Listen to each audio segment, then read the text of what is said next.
Welcome to the NBA Coast to Coast podcast brought to you by thelines.com. Coming to you from the West Coast, Josh Lander, joined as always by Nate Weitzer on the East Coast. And we are taking a look at 10 games here on a Wednesday night in the NBA. In this one, we are taking a look at a battle out west, the Lakers and the Phoenix Suns in LA. In this one, also got the Bulls and the 76ers in a rematch from Monday night up for you guys. So make sure to like and subscribe to that page. Check out the other couple videos we have up for you, including those player props as well. Also want you to head to thelines.com that you can check out all the great written content we're putting up for you guys right now, including March Madness, which we continue along with as the Sweet 16 kicks off on Thursday again. Also have the odds finder tool on there. You can make sure you're getting the best odds available to you from all those sports books that are giving us bets in the NBA this season. Nate, let's go ahead and jump through this 10-game slate real quick and then talk about the Lake Show and the Suns. Yeah, Nuggets still trying to get on track. They're -7 in Washington. The Knicks are +2 at Miami. As Josh will tell you, don't bet around Miami right now, but you can watch that game for entertainment value. The Warriors are -2.5 at Dallas, seeing if they can actually string 2 road wins together. Got to watch for Luka and Kyrie status in that one. Pacers +9 at Raptors. The Spurs are +18 in Milwaukee. Hawks +4 at Minnesota. 241 total. Chance Anthony Edwards returns tonight. John Morant might return tonight for Memphis. The Grizz are -12 at home against Houston. Ja is eligible to play, but has sat out one game for conditioning purposes. Sixers -3.5 at Chicago. As Josh mentioned, we break that one down. +4.5 for the Portland Blazers. Can't get a win right now at Utah. Lauri Markkanen questionable there, though. And then this game, the Suns are a slight favorite, -1, and the total's been bet up from 227 to 229. DeAndre Ayton is out. Hip ruled out. As we know, Kevin Durant has been out. And I feel like the Suns are in such a tentative situation, right? Tenuous situation. Yeah, there you go. Right now, that if they lose any of those 3 guys between Ayton, Paul, and Booker, that they're just screwed. And you saw, they were able to sustain losing KD in warmups and still beat the brakes off OKC at home by 31, and then without Ayton, they lose their 4th and 5th games. And the other ones are excusable in terms of the losses without KD to Sacramento, at Golden State, against red hot Milwaukee. But then that one, really raises some red flags, especially when you get outscored 56-40 in the paint and you give up 36 free throws to OKC. They're now 2-4 their last 6 roadies without DeAndre Ayton. And they're 1-2 in their last 3 roadies before the KD trade. They've now lost 5 of their last 6 on the road in the conference without KD. That goes all the way back to their really weird shorthanded win over Golden State, which didn't really make any sense.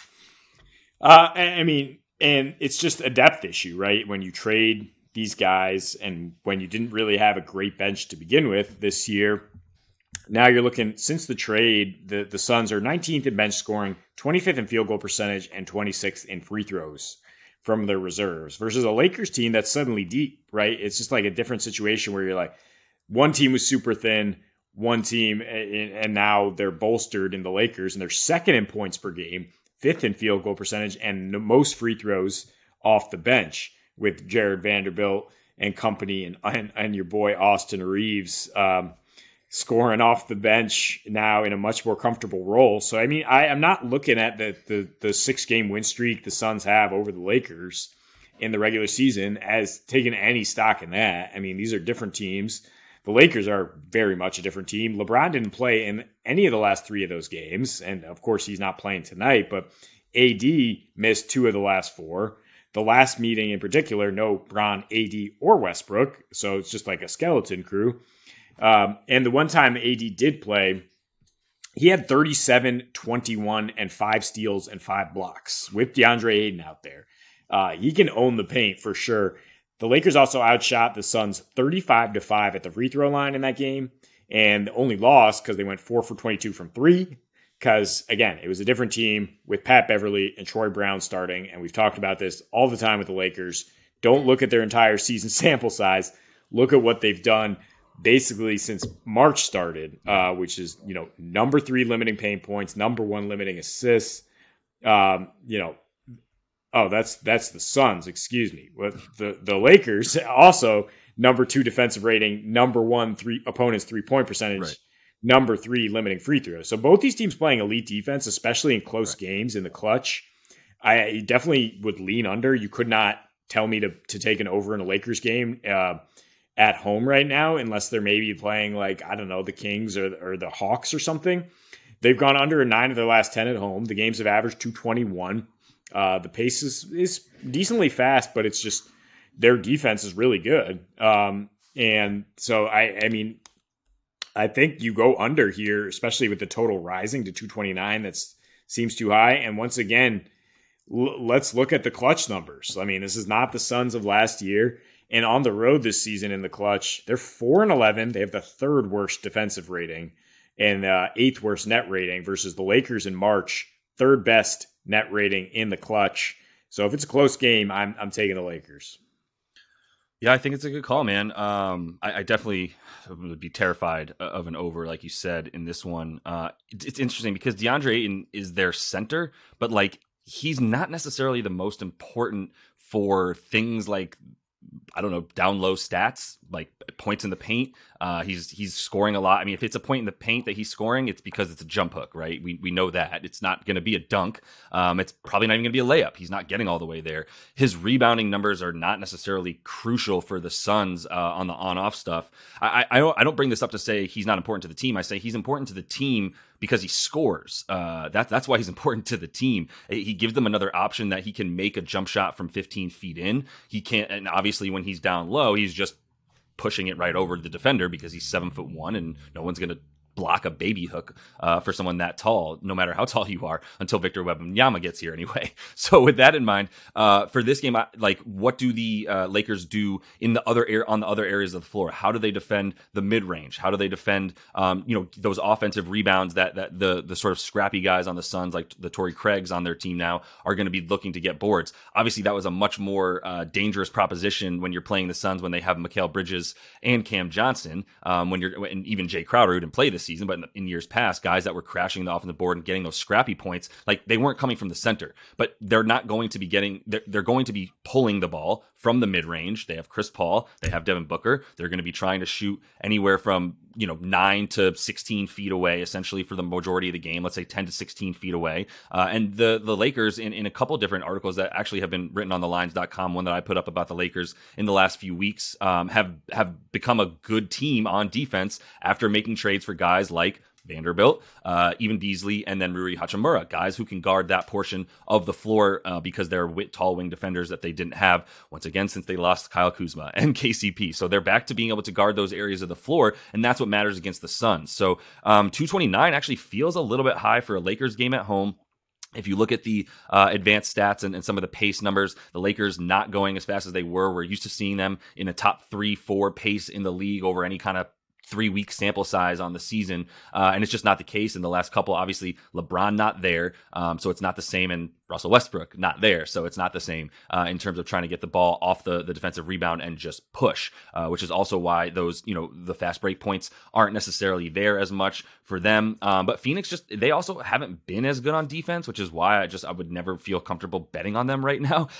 Chris Paul's not the same Chris Paul because what they need from him is points. And that's what he's not giving you this season. We know he can dime you up. We know he can control the game, make guys open, create guys to be open with his handles and the way that he runs the offense. But that's not enough if he's also not a threat to shoot. And if you look at how many shots he's been taking in the month of March, it's like 8 a game, and it's just not enough, right, for them. And that's because he doesn't feel comfortable taking. He's not shooting a good percentage, even with the low attempts right now. So that's why it's like 229. I do lean under. That kind of is my first bet. But the Lakers at home with AD, without anybody to even give him any kind of resistance at all right now down low, like you got to expect a big game from him without a true center in there for Phoenix. And that's why the +1 is too much as well, in my opinion. Well, Bismack Biyombo is a true center defensively, but he is a non-factor on offense. So, again, in support of the under there, yeah, he's going to have to play big minutes, do his best on AD. He might wind up in foul trouble, though, and then you get Jock Landale as a nice doormat for AD. And that's the biggest thing defensively. If you say where have the Suns struggled they're dead last in opponents' free throw attempts in the month of March. And so, yeah, now you get a Lakers team that is top 3 in the percentage of points off free throws right now. Since losing LeBron, that's obviously where they're hanging their hat. Yep. And again, I mentioned the bench support that they're now getting. And it's all about Devin Booker for the Suns. Obviously, he's done his best to carry them since they lost KD in 4 conference games, averaging 38 points, but 3.5 assists and 3 turnovers, and good shooting splits, getting you the points, but he's only +9. It's kind of like a Damian Lillard situation where you're lighting it up, but the other team is loading up on you, forcing the ball out of your hands, forcing you into some turnovers, getting points off that, and nobody else is getting going. Because like you said, Chris Paul's old, and there's just not much supporting cast around him. Ayton was a huge reason in these last 4 against the Lakers. His offense, 20 points per game, 147 rating. CP3 also pretty good, but limited minutes. Some of these were blowouts. Like I said, nobody really played. And Booker's last 4 regular season at Crypto against the Lakers, only 21 a game. Again, 4 turnovers to 4.5 assists. So I don't necessarily see him lighting it up the way he has been. But even if he does, I just don't think there's enough around him to get the Suns this win against a really desperate Lakers team. Like we probably should have led with the fact that they're half a game behind Minnesota and Utah right now to get a play-in spot, and it's absolute desperation time. Whereas the Suns, they might lose the 4 seed and be 4-5 against the Clippers, but they're pretty secure in their position versus the Lakers. Yeah, no, it's true. I mean, I don't want to say the Suns are not trying their hardest to maintain here. I don't think they're necessarily they think they have a shot at the Pacific or, a top 3 seed necessarily. But they got to keep that 4 seed as well. And I expect them to try. But at the same time, like if you look at, like we're saying, where the Lakers are good, obviously great on defense and great on defense down low, limiting centers, limiting also shooting guards, which is something to think about for Devin Booker over the course of the game is if he's not able to get his quite as much because they're focusing on that the way they have in their last 15 games, basically since the trades, really locking down that position a lot more than others, giving up a ton of points and stats to point guards. But I just don't think we expect the points to come from the point guard spot and Chris Paul tonight for the Suns. It's got to come from Book more than anything, who's really carrying them on offense above all else, especially without Ayton. And I don't think that's enough to get us to 230 tonight either. So I think we're feeling good about this total under here. And that is all the time we have for you in this one. So make sure to like and subscribe to that page. Continue to follow along and check out the other couple videos we have up for you tonight. Until we see you next, happy betting.